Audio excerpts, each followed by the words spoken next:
Assalamualaikum, ketemu lagi dengan saya di channel Widya Sari. Pada kesempatan ini kita akan belajar tentang luas permukaan dan volume gabungan dari dua bangun ruang sisi lengkung. Ya, ini juga merupakan lanjutan dari materi yang sudah saya bahas sebelumnya, dan masih banyak lagi materi yang akan saya bahas, sehingga ada baiknya kalau kalian klik like, komen, dan subscribe. Jangan lupa dibunyikan juga loncengnya. Oke, pada video ini yang pertama kita akan membahas luas permukaan dan volume gabungan dari tabung dan kerucut. Kemudian kita akan membahas luas permukaan dan volume gabungan bangun tabung dan setengah bola. Dan juga kita akan membahas luas permukaan dan volume gabungan bangun ruang kerucut dan setengah bola. Selain kita membahas rumusnya, bagaimana cara menghitungnya, video ini juga dilengkapi dengan beberapa contoh soal yang nantinya bisa kalian buat contoh pada saat mengerjakan latihan-latihan soal ini, ya. Oke, biar tidak terlalu lama, kita mulai belajar kita kali ini. Nah, di sini ada beberapa benda di sekitar kita yang merupakan gabungan dari dua bangun ruang. Nah, di sebelah kiri ini ada tenda, ya. Tenda ini merupakan gabungan dari tabung dan kerucut. Kemudian ada gambar planetarium ini. Nah, di sini juga gabungan dari tabung dan setengah bola. Ini yang dekat sekali dengan kita. Ini ada es krim, ya. Ini es krim cone, ya. Nah, cone-nya ini berupa kerucut. Kemudian es krimnya ini berbentuk setengah bola. Jadi kalau digabungkan ini jadi gabungan kerucut dengan setengah bola. Yang terakhir ini adalah gambarnya peluru. Nah, peluru itu gabungan dari tabung dan kerucut. Bagaimana mencari volume dan luas permukaan dari bangun-bangun ini? Nah, kemarin kan kita sudah mencari sendiri luas permukaan tabung apa, volume tabung bagaimana, luas permukaan bola itu bagaimana, volume kerucut bagaimana, kan sendiri-sendiri sudah. Sekarang bagaimana kalau digabungkan? Nah, kita mulai dari gabungan kerucut dan tabung. Nah, hati-hati pada saat kita mau menghitung luas permukaan. Kita tahu gabungan kerucut dan tabung gampang, hanya langsung luas permukaan kerucut ditambah luas permukaan tabung. Nah, itu yang biasanya membuat salah kita pada saat menerjemahkan gambar ini. Kenapa? Karena sisi yang saling menempel, yaitu alasnya kerucut dengan tutupnya tabung, itu yang saling menempel, itu tidak perlu dihitung. Jadi kalau mencari luas permukaan gabungan, itu bagian yang saling menempel itu tidak diikutkan dalam perhitungan. Jadi kalau seperti gambar ini yang dihitung hanya luas alas tabung ditambah luas selimut tabung ditambah luas selimut kerucut. Jadi jangan luas permukaan tabung ditambah luas permukaan kerucut. Nah, itu tidak tepat, ya, bukan kurang tepat, tapi tidak tepat. Maka diperhatikan dulu soal, kalau soal cerita itu juga diperhatikan apa saja yang ada di cerita tersebut. Begitu juga apabila soalnya dalam bentuk gambar, diperhatikan, ya. Luas gabungan ini tadi saya sudah bilang luas alas ditambah luas selimut tabung ditambah luas selimut kerucut. Luas alas yaitu luas lingkaran, pi kali jari-jari pangkat 2. Luas selimut tabung itu 2 kali pi kali jari-jari dikalikan tinggi tabung. Kalau luas selimut kerucut yaitu pi kali jari-jari kali s. S ini panjangnya garis pelukis. Oke. Dari rumus yang sudah dijabarkan ini bisa langsung kita pakai. Jari-jarinya langsung kita ganti dengan angka, P-nya juga tinggi tabung, lalu S-nya langsung kita pakai, lalu kita hitung, sudah ketemu. Tapi ada juga yang bisa disederhanakan dari rumus ini menggunakan perfaktoran distributif, ya. Nah, di sini ada 3 suku. Dari 3 suku itu ada yang sama, faktor yang sama, yaitu pi dan jari-jari. Sehingga pi kali jari-jari ini bisa keluar dari kurung. Kemudian di dalam kurung ini ada 3 kali jari-jari ditambah 2 kali tinggi ditambah dengan garis pelukis. Nah, ini rumus yang secara sederhana. Tapi kalau saya sendiri lebih suka memakai rumus yang ini asalnya sebelum disederhanakan. Kenapa? Karena biar tidak banyak untuk mengingat ya. Dari ini saja sudah bisa dikerjakan oleh adik-adik ya. Nah, jadi jangan menghafal apa ini rumusnya, kita pahami bentuknya lalu kita jabarkan sendiri. Oke. Tapi ya dihafal ini harus bisa tahu luas lingkaran apa, luas limut tabung apa, luas limut krujut juga apa, itu pasti itu dasarnya harus hafal. Bagaimana pemakaian rumus ini? Nah, di sini ada contoh ya. Ini Andra akan membuat tenda berbentuk gabungan tabung dan kerucut yang terbuat dari bahan parasit tendanya nanti. Alas dari tenda ini juga terbuat dari bahan yang sama. Rencananya tenda ini akan dibuat dengan diameter alas 120 cm dan tinggi tabungnya 100 cm serta garis pelukis kerucutnya 1000 cm. Wah, maaf, ini ada yang perlu diperbaiki. Bukan 1000 ya, ini saya coret soalnya 1. Garis pelukisnya 100 cm. Berapa bahan yang dibutuhkan oleh Anda untuk membuat tenda ini? Di sini sudah ada gambar tendanya. Jadi bisa dilihat, oh ternyata alasnya terbuat dari bahan yang sama. Maka luas permukaannya atau luas bahan yaitu luas alas ditambah luas selimut tabung ditambah luas selimut kerucut. Nah, seperti yang tadi ya, luas alas itu pi kali jari-jari kuadrat. Luas selimut tabung itu 2 kali pi kali jari-jari kali tinggi tabung. Kemudian ditambah luas selimut kerucut yaitu pi kali jari-jari kali kali garis pelukis. Nah, setelah disederhanakan, nah, pi-nya bisa diganti 3,14, jari-jarinya diganti 60 ya. Nah, dan tingginya ini diganti tinggi tabung 100 dan garis pelukisnya juga 100. Yang di dalam kurung ini jadi hitung campuran, harus kita kerjakan. Jadi 3 kali 60 180 ya, ditambah 2 kali 100 itu hasilnya 200 dan ditambah 100. Ini dikerjakan dulu lagi sama seperti tadi yang di dalam kurung. Di 180 ditambah 200 ditambah 100 itu sama dengan 480. Ini 188,4, ini hasil perkalian dari 3,14 dikalikan 60. Jadi luas permukaan atau luas bahan yang dibutuhkan itu sama dengan 90.432 cm persegi. Nah, ini contoh soal yang berhubungan dengan luas permukaan ya.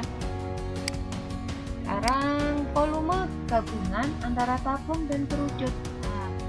Kalau volume ini lebih mudah daripada kita mencari luas permukaannya ya. Karena kalau dia merupakan untuk menghitung volume itu kita bisa langsung menjumlahkan volume tabung ditambah dengan volume kerucut. Jadi lebih mudah, tidak diamati lebih teliti seperti luas permukaan tadi. Volume tabung itu rumusnya pi kali jari-jari kuadrat kali tinggi tabung. Kemudian volume kerucut sepertiga kali pi kali jari-jari kuadrat kali tinggi kerucut. Nah, kemudian disederhanakan menggunakan pemfaktoran distributif. Tanpa disederhanakan pun rumus ini juga sudah bisa dipakai ya.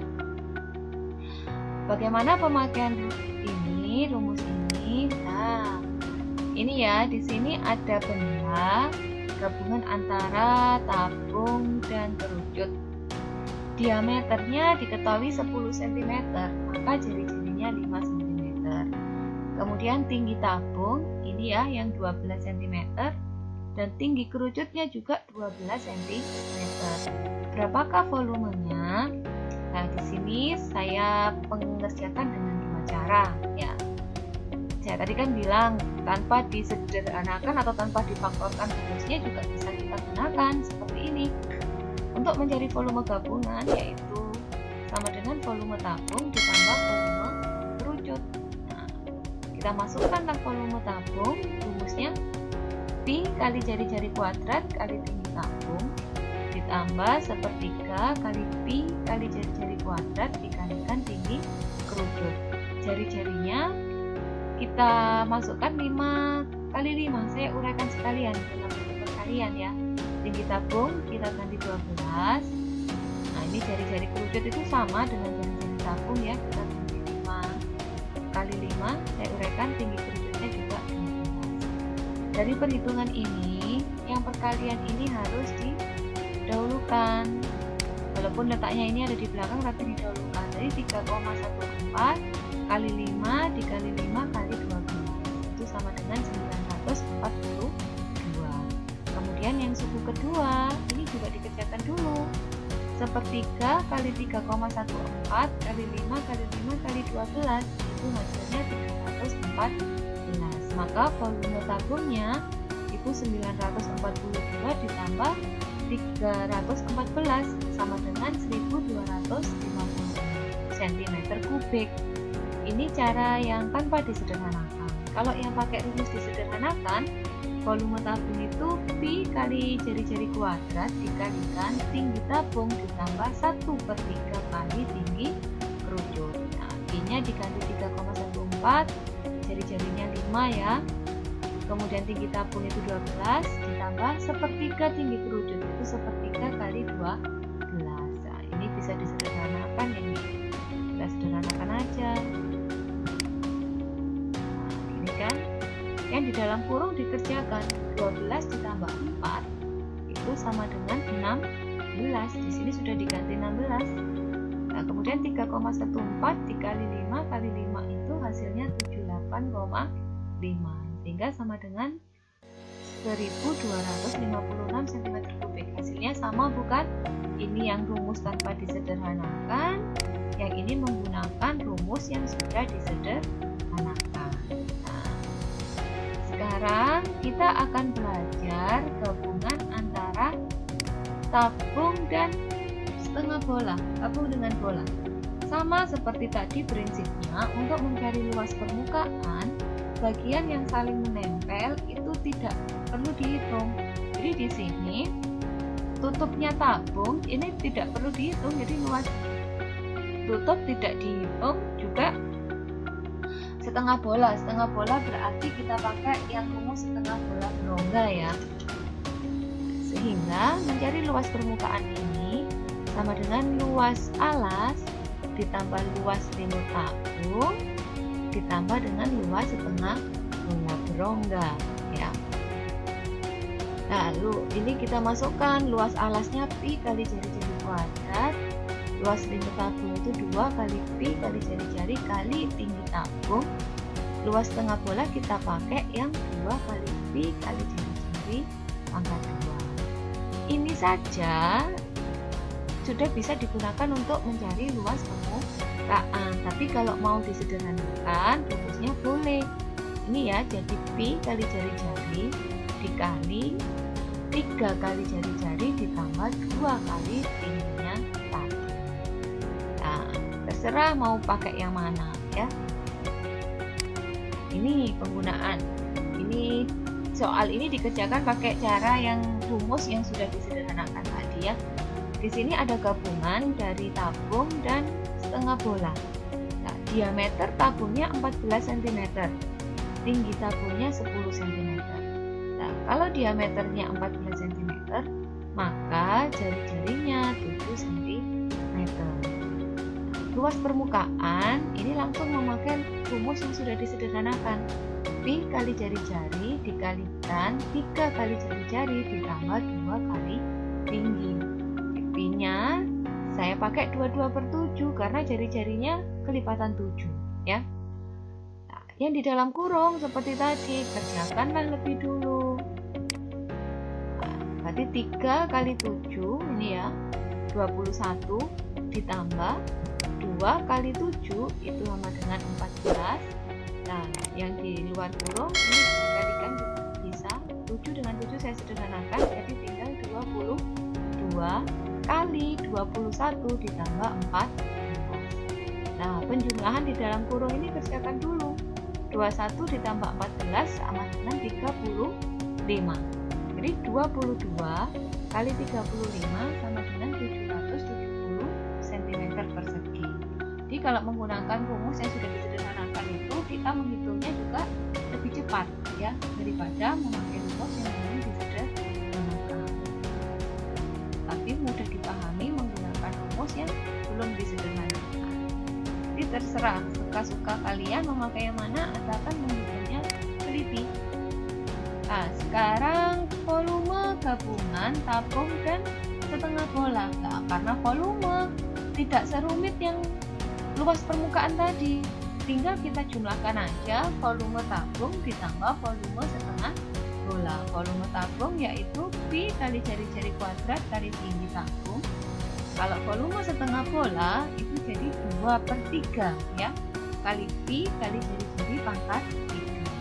Begitu juga dengan ini, bisa pakai rumus yang disederhanakan yaitu pi kali jari-jari kuadrat dikalikan tinggi ditambah 2/3 kali jari-jari.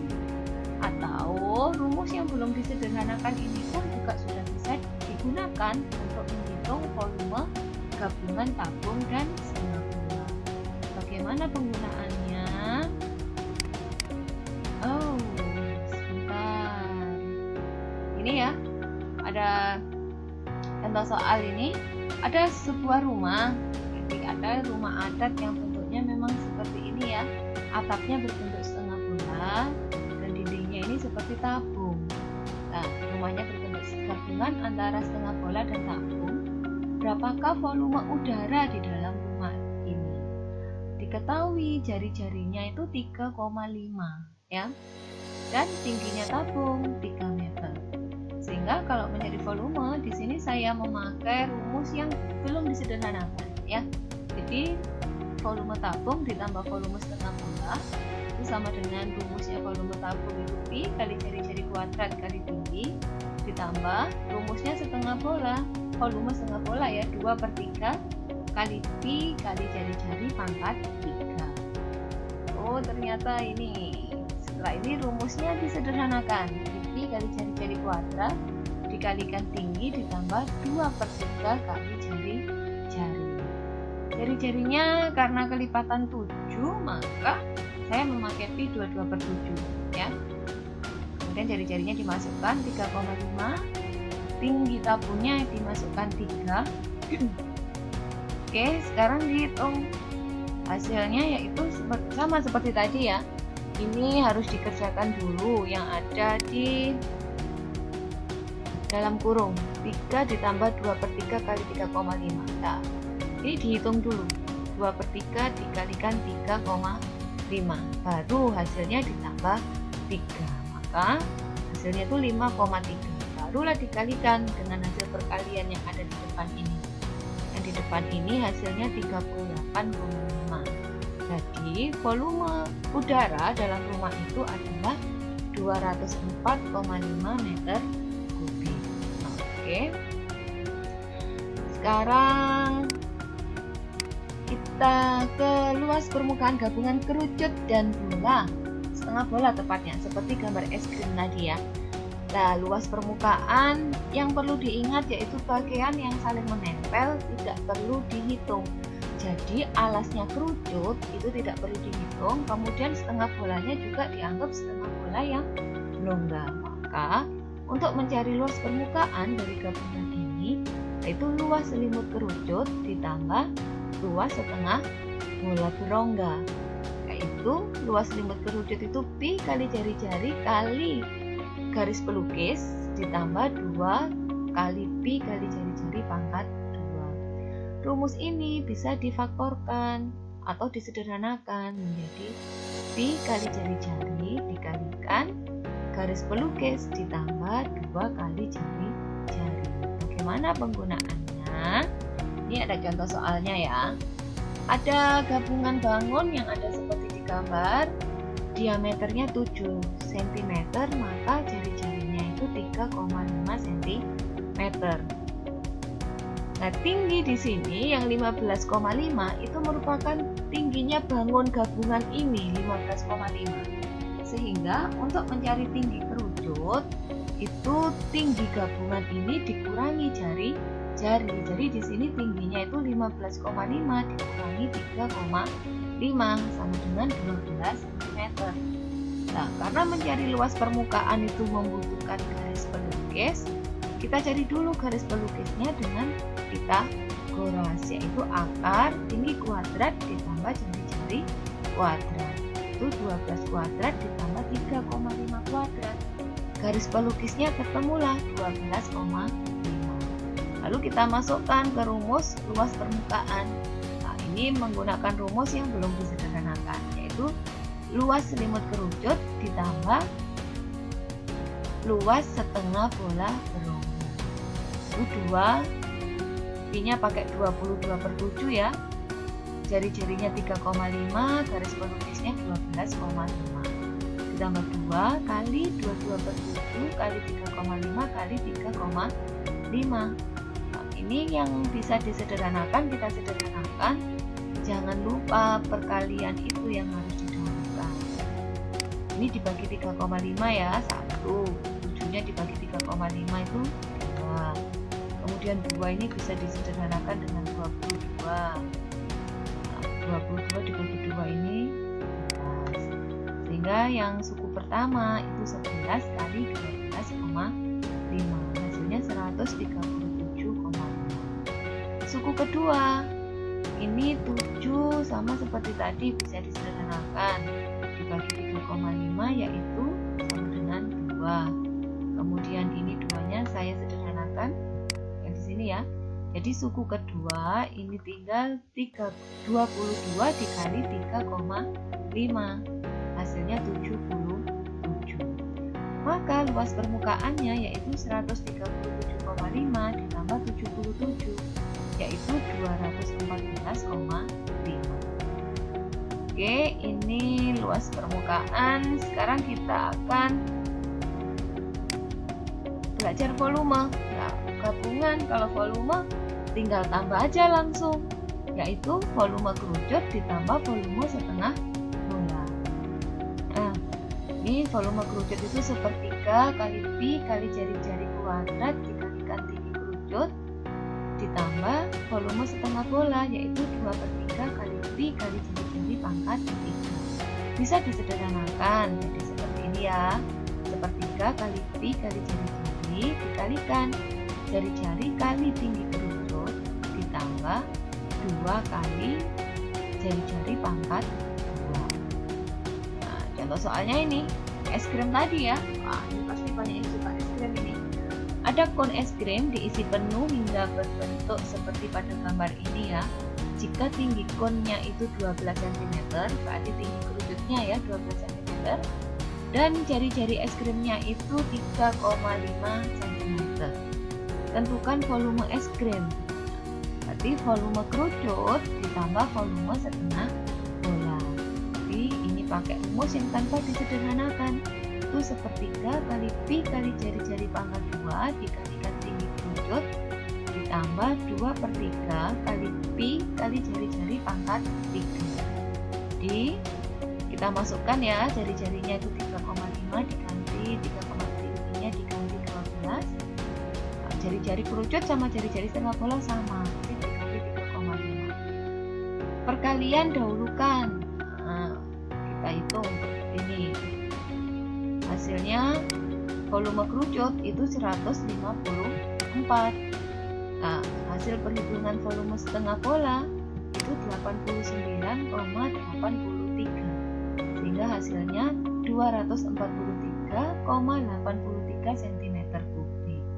Nah, ini ya cara menghitung volume dan luas permukaan gabungan dari bangun ruang sisi lengkung. Demikian pembahasan kita kali ini. Terima kasih. Wassalamualaikum warahmatullahi wabarakatuh.